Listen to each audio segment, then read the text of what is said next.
Assalamualaikum warahmatullahi wabarakatuh. Perkenalkan, nama saya Mahendra Bafrinedi dengan nomor NPM 23062773886. Di sini saya ingin memberi pendapat atau membedah suatu kasus, yaitu tentang rendahnya literasi di Indonesia dan tingginya penyebaran hoaks.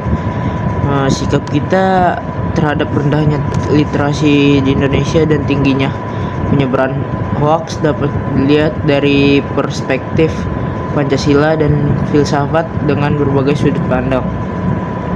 Namun penting untuk diingat bahwa pandangannya itu dapat bervariasi tergantung pada individu dan kelompok masyarakat. Kalau perspektif di bidang Pancasila itu sendiri, seperti yang mengandung Pancasila seperti keadilan sosial. Pancasila menekankan pentingnya keadilan sosial dalam konteks literasi rendah. Ini dapat diartikan sebagai kewajiban kita untuk memastikan akses yang setara terhadap pendidikan dan informasi bagi semua warga negara Indonesia. Kami harus bekerja sama untuk mengurangi kesenjangan literasi. Adapun juga demokrasi terpimpin. Pancasila juga menggarisbawahi pentingnya demokrasi terpimpin dalam hal penyebaran hoaks. Kita harus mendukung pendekatan demokratis yang mendorong partisipasi aktif masyarakat dalam mendapatkan informasi dan mengambil keputusan berdasarkan pengetahuan yang benar. Bagi Pancasila pun itu ada pula tentang kerakyatan yang dipimpin oleh hikmah kebijakan yang sesuai dengan sila keempat Pancasila. Salah satu nilai Pancasila adalah hikmah kebijakan. Ini berarti bahwa pemerintah dan masyarakat harus berusaha menciptakan kebijakan dan regulasi yang mengurangi penyebaran hoaks dan meningkatkan literasi masyarakat. Sedangkan yang tentang paham perspektif filsafat seperti kritikalitas intelektual. Filsafat mendorong kita untuk menjadi individu yang kritis secara intelektual. Dalam menghadapi penyebaran hoaks, kita harus mempromosikan pemikiran kritis dan keberanian untuk memeriksa informasi sebelum mempercayainya. Hal ini memerlukan literasi kritis. Dan ada juga yang bergantung kepada kebenaran dan kebenaran absolut. Filsafat juga mengajarkan kita tentang sifat kebenaran. Dalam konteks penyebaran hoaks, kita harus menyadari bahwa kebenaran bukanlah sesuatu yang relatif.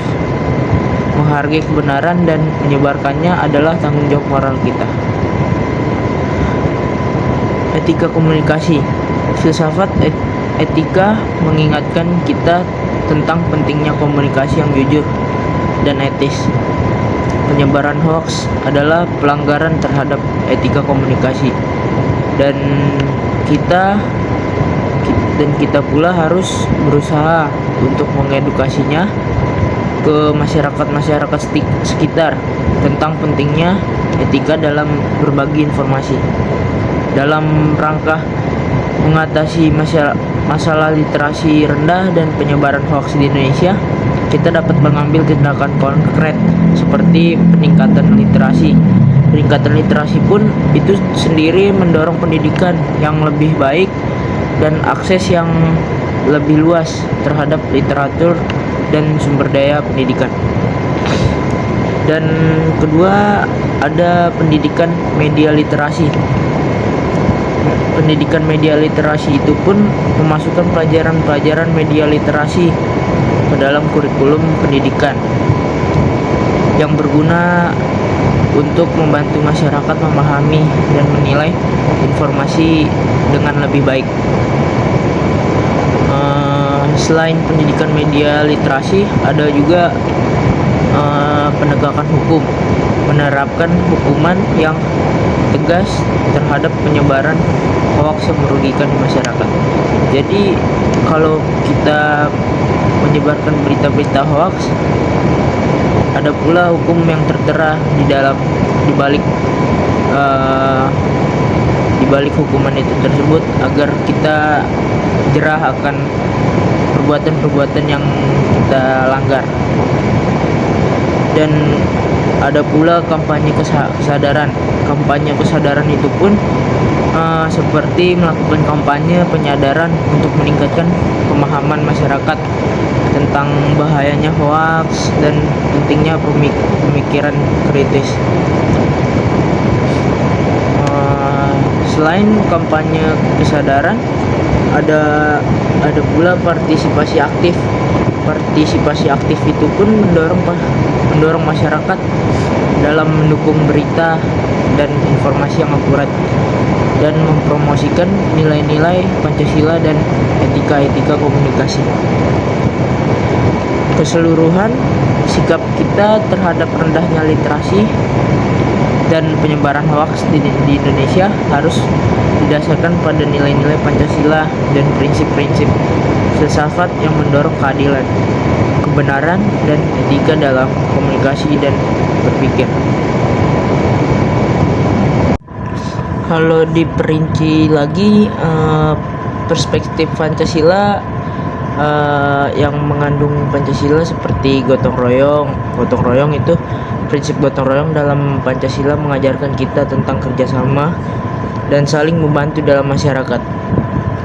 Dalam konteks literasi rendah, kita harus bekerja sama untuk memberikan pendidikan yang lebih baik kepada semua warga negara Indonesia agar mereka dapat mengakses pengetahuan yang lebih baik. Selain itu, ketuhanan yang Maha Esa. Salah satu nilai Pancasila adalah kepercayaan kepada Tuhan yang Maha Esa.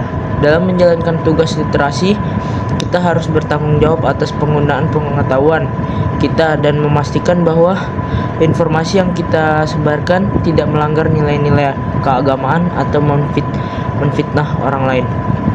Selain ketuhanan yang Maha Esa, kita harus mempunyai nilai kemanusiaan yang adil dan beradab. Pancasila menggarisbawahi perlunya memperlakukan semua orang dengan adil dan beradab. Dalam menghadapi penyebaran hoaks, kita harus berusaha untuk tidak menciptakan atau menyebarkan informasi yang merugikan atau merendahkan martabat individu atau kelompok.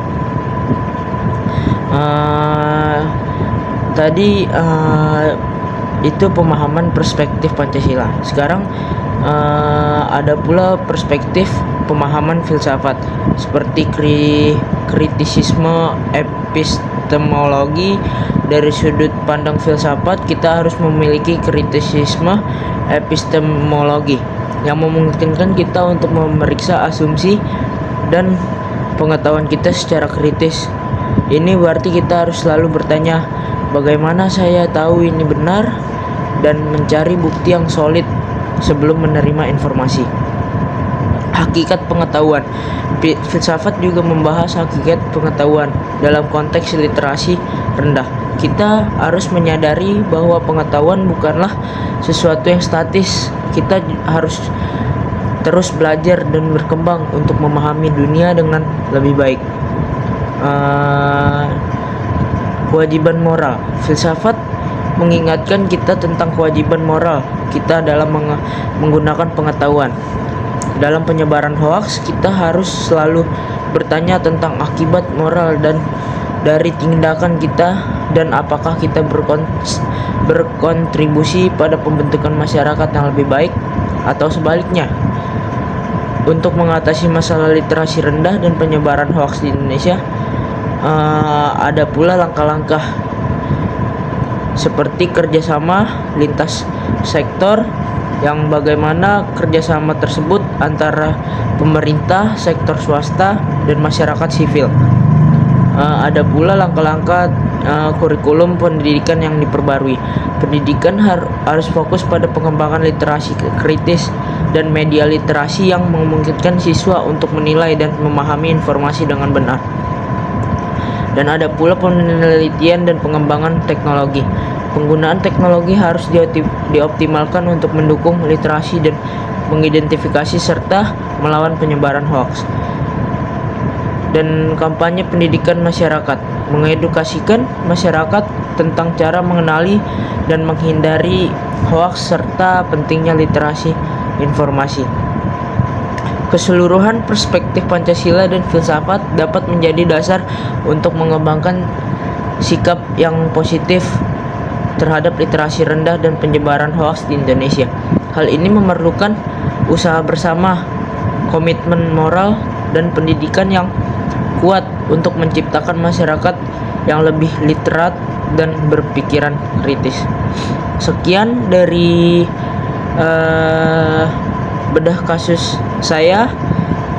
Apabila ada kesalahan kata, saya minta maaf. Terima kasih. Wassalamualaikum warahmatullahi wabarakatuh.